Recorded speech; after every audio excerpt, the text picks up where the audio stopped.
मैं जानता हूं कि स्नाइडरवर्स को कैसे रिस्टोर किया जा सकता है एक 8 to 10 ईयर प्लान के ज़रिए से। वीडियो में 5 पॉइंट्स होंगे। पहला पॉइंट मूवीज़ के ऑर्डर और उनकी स्टोरीज़ के बारे में होगा। दूसरा पॉइंट उनकी बॉक्स ऑफिस कलेक्शन पर बेस करेगा। तीसरा पॉइंट फैंस की रिएक्शन पर बेस करेगा। और चौथा पॉइंट जेम्स गन के यूनिवर्स के बारे में होगा कि उसका क्या होगा। और पांचवा पॉइंट हम डिवाइडेड फैंडम के बारे में बात करेंगे। तो पहले मैं ये बात क्लियर करना चाहता हूँ कि मैं कोई स्नाइडर कल्टिस्ट नहीं हूँ और ना ही मैं जेम्स गन कल्टिस्ट हूँ। मैं सिर्फ और सिर्फ मूवीज़ का फ़ैन हूँ और स्पेशली सुपर हीरो मूवीज़ का। और अगर बात करें डीसी यूनिवर्स की तो यहाँ पर डिवाइडेड फैंडम है और मैं समझता हूँ कि स्नाइडरवर्स फैंस को फॉल्स प्रॉमिसेस दिए गए और झूठा फ्यूचर दिखाया गया, तो उनको जस्टिस दिलाने के लिए मैं हाजिर हूँ। तो आगे बढ़ने से पहले चैनल को सब्सक्राइब कर दें और बेल आइकन को ज़रूर दबा दें। Hello movie loving fans, welcome to the Reverse। तो गाइस एक मोमेंट के लिए इमेजिन करते हैं कि जेम्स गन की सुपरमैन मूवी फ्लॉप हो जाती है, जो कि मैं बिल्कुल नहीं चाहता। इस सूरत में जेम्स गन और पीटर सैफरन एक डिसीजन लेते हैं कि जो हाल ही में रिलीज़ हुई सुपरमैन है उसको वो एल्सवर्ल्ड में डाल देते हैं मैट रीव्स वाले बैटमैन के साथ, और एक और वंडर वुमन की मूवी वो रिलीज़ करते हैं जिससे वो एक ट्रिनिटी वाला वो एक फुल सर्कल मोमेंट हो जाता है और उसको भी वो डीसी एल्सवर्ल्ड में डाल के जेम्स गन यूनिवर्स का चैप्टर क्लोज कर देते हैं। तो गाइस DCEU 2 साल में 3 प्रोजेक्ट्स रिलीज़ करेगा और इसका 10 ईयर प्लान AKA फेज़ 2 शुरू होगा मैन ऑफ स्टील 2 से, जस्ट लाइक DCEU शुरू हुआ था मैन ऑफ स्टील 1 से। Man of Steel 2 Henry Cavill और जैक स्नाइडर का ग्रैंड रिटर्न होगी। मूवी की स्टोरी की बात करें तो Superman will face Black Adam instead of Brainiac because this makes more sense, because phase 1 में कैविल का कैमियो था ब्लैक एडम में, जिस वजह से हमें सुपरमैन ब्लैक एडम को फेस करते हुए दिखाई देंगे। तो गाइस दूसरी फिल्म होगी द बैटमैन, जो बेन एफ्लेक बैटमैन और डेथस्ट्रोक की फिजिकल और साइकोलॉजिकल बैटल को एक एपिक सिनेमैटिक वे में दिखाएगी। तो 2027 में रिलीज होगी Batman and Superman World's Finest, which will be the biggest hit of the second phase of DCEU in 2027। इसकी बॉक्स ऑफिस नेक्स्ट पॉइंट में डिस्कस करेंगे।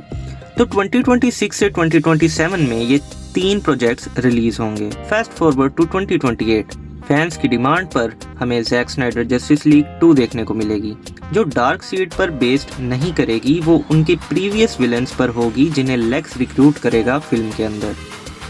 देन हमें एक्वामैन वर्सेस वंडर वुमन देखने को मिलेगी, जो सेम BVS जैसा डार्क और ग्रिटी स्टाइल मेंटेन रखेगी। इस तरह इस जॉइंट मूवी से एक्वामैन और वंडर वुमन की ट्रिलॉजी कंप्लीट होती है।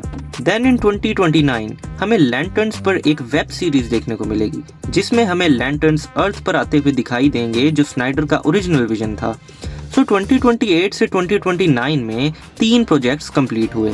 फास्ट फॉरवर्ड टू 2030, हमें जैक स्नाइडर जस्टिस लीग 3 और एंडिंग ऑफ डार्क साइड देखने को मिलेगी, जिसमें जस्टिस लीग और वर्ल्ड्स यूनाइट होंगे against Darkseid to finish him once and for all.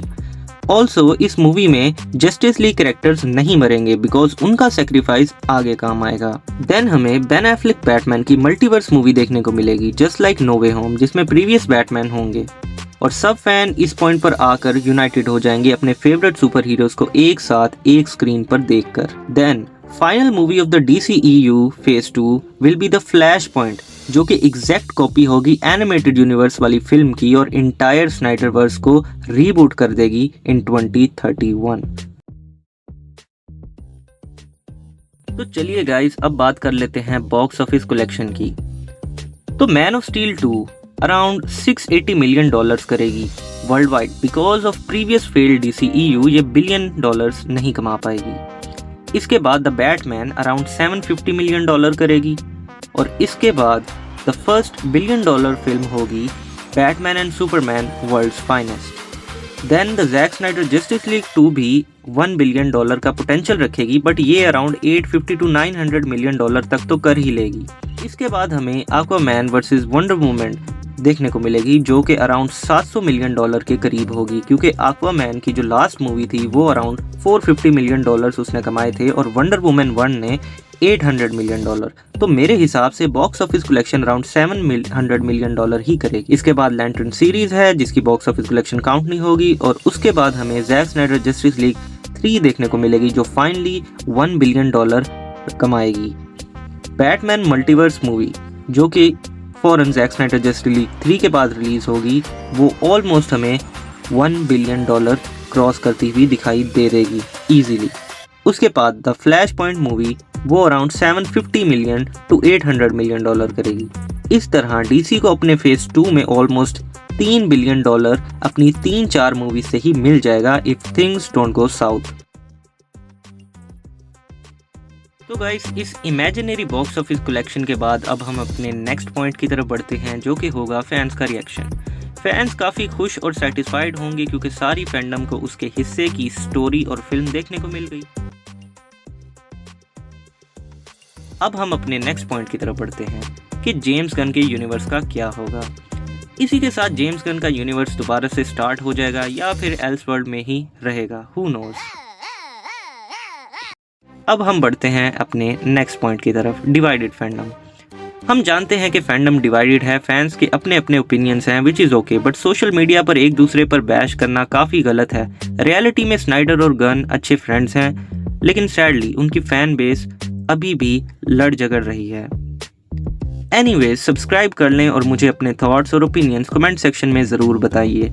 और स्नाइडर और गन्स फैन कमेंट सेक्शन में बहस ना करिएगा, क्योंकि we should respect the past and embrace the future. तब तक के लिए बाय बाय।